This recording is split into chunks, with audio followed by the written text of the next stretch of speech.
Hello and welcome to LFC Transfer Hub, your ultimate source for all Liverpool FC transfer news. €25 million title-winning right-back is coming to Liverpool. Liverpool's right-back situation has been a mess all season.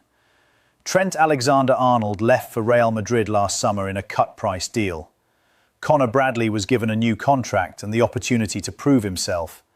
Competition was added in the shape of Jeremy Frimpong, a £29.5 million signing from Bayer Leverkusen.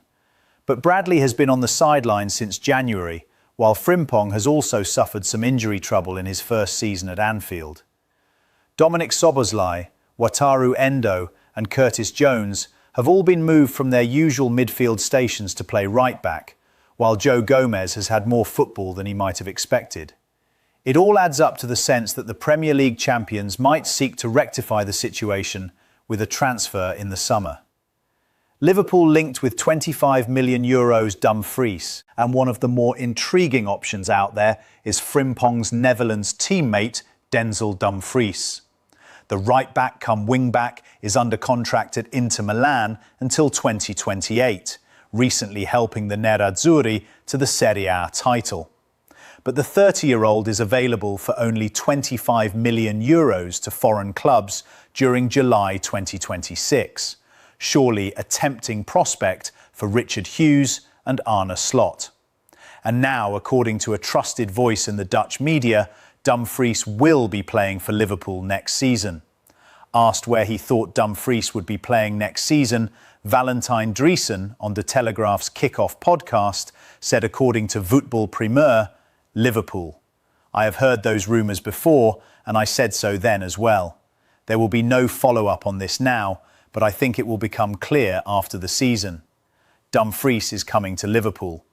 Frimpong has looked an awkward fit at right-back, being preferred at right-wing in more recent months. Ronald Koeman has featured both Frimpong and Dumfries in his Dutch national team lineup, something we could now see replicated for the Premier League champions in 2026-27.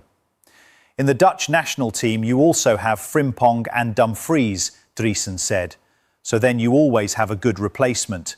I think Denzel Dumfries is better defensively than Frimpong. There are few better experienced options out there than Dumfries, particularly at that price, and the Anfield club would be well advised to get this deal done quickly. Next news. Ex-Liverpool man pitches VAR solution that might just work after Arsenal controversy. Former Liverpool defender Stephen Warnock has called for VAR to be scrapped if the only alternative is to continue in its current form, though he has pitched a solution.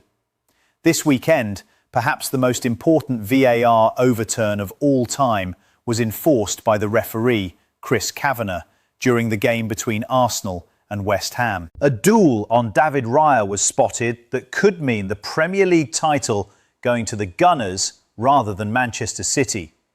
It was just about the right decision, but there are still question marks about the consistency in the application of the technology. Overturns are for clear and obvious errors, though defining exactly where the line is on that is difficult. The VAR decision regarding Raya was probably the right call. You can't put your arm across the goalkeeper, Warnock said. However, why the decision took 5 minutes, I'll never know.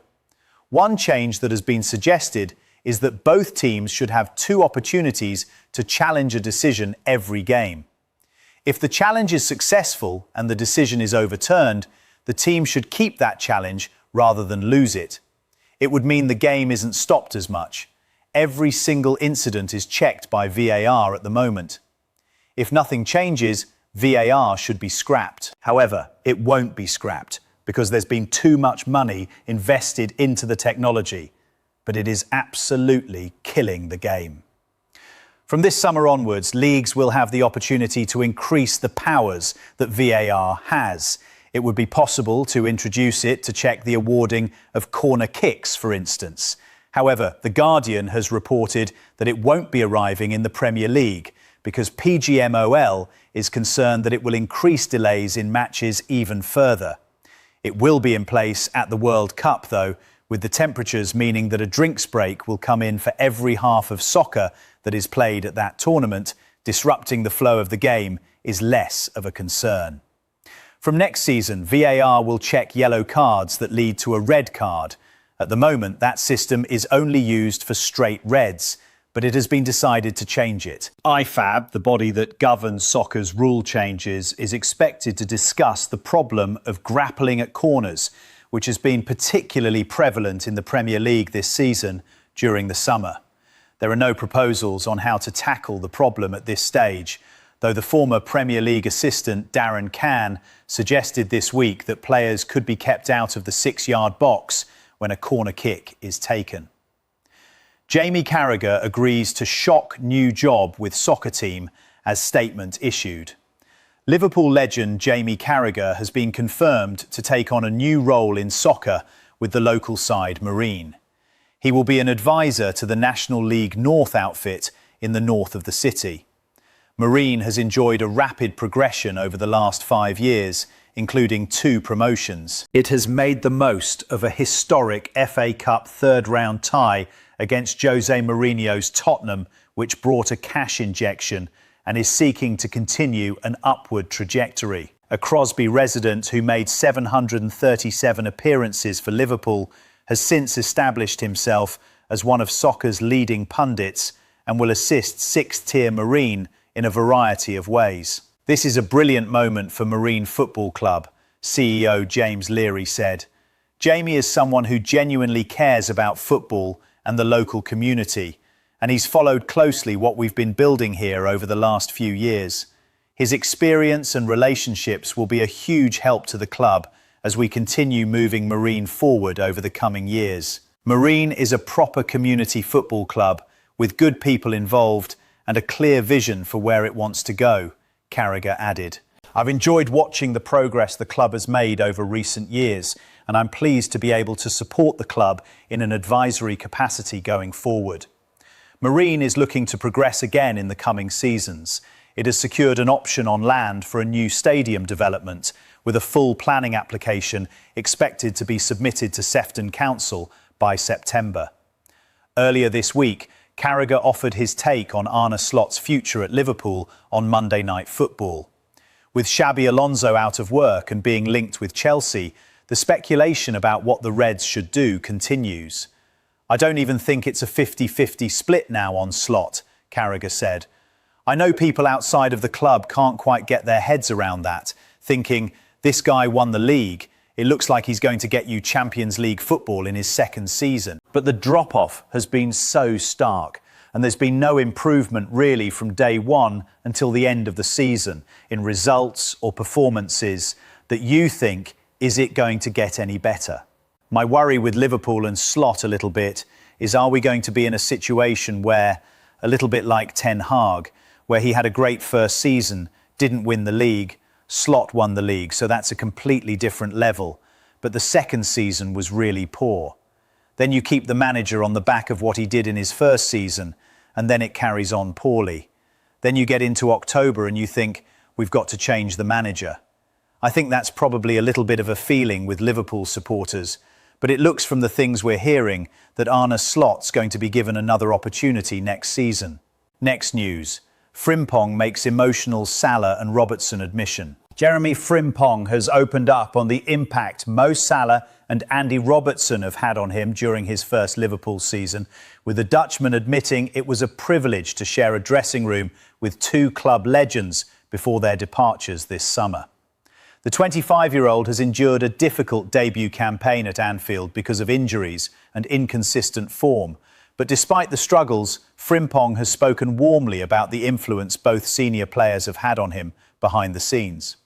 Speaking to YNWA, the former Bayer Leverkusen defender reflected on the experience of playing alongside Salah and Robertson before both veterans leave the club next season. Frimpong praises Liverpool legends. Frimpong said, "I'm really happy I was a part of them still being in Liverpool, and obviously they're leaving next season." The Netherlands international then singled out Robertson's standing within the club. "Robbo is such a legend in Liverpool, so is Mo. Playing alongside Salah in particular clearly left a huge impression on the Liverpool fullback. Mo, obviously playing alongside Mo, one of the best in football, so that was really nice for me to play with him. Those comments echo what Jurgen Klopp recently said about the Egyptian, when the former Liverpool manager described working with Salah as an absolute honour. The scale of the departures cannot really be overstated either. Opta recently pointed out that Salah, Robertson, Virgil van Dijk and Alisson have combined for more than 1,500 Liverpool appearances, which is more than the rest of the current squad put together. Liverpool standards. Frimpong also explained how both experienced players helped younger members of the dressing room understand what Liverpool demands from its players. They talk about Liverpool standards, what Liverpool's about, how amazing the fans are.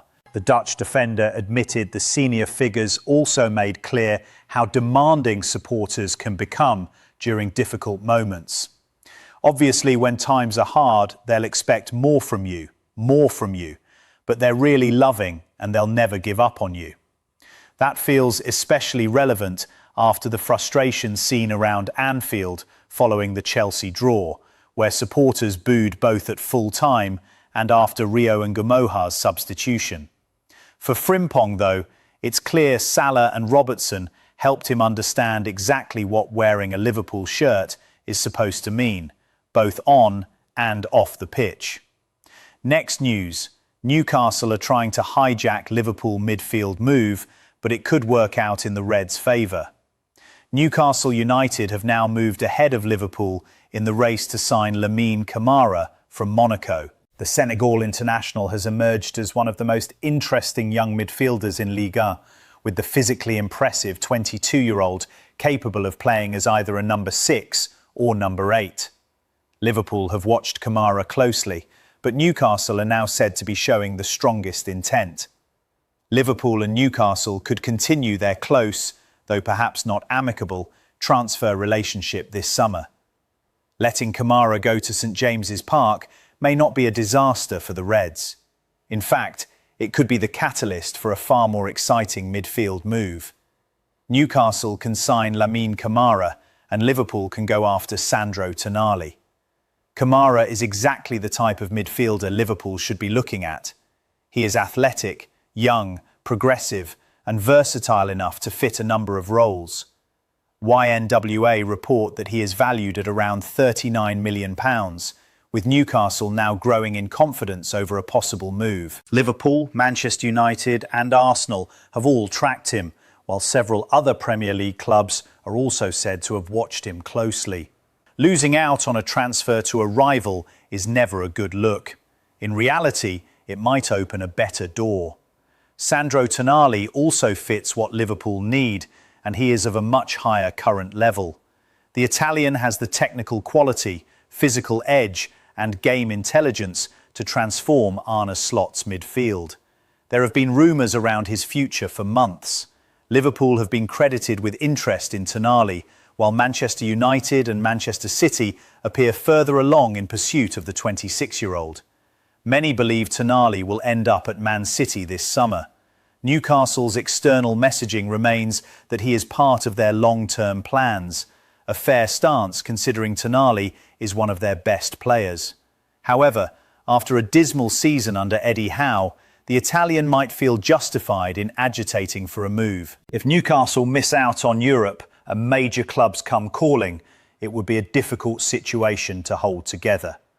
The last thing Newcastle will want is a repeat of last summer, when Liverpool signed their best player and the player they wanted to replace him with.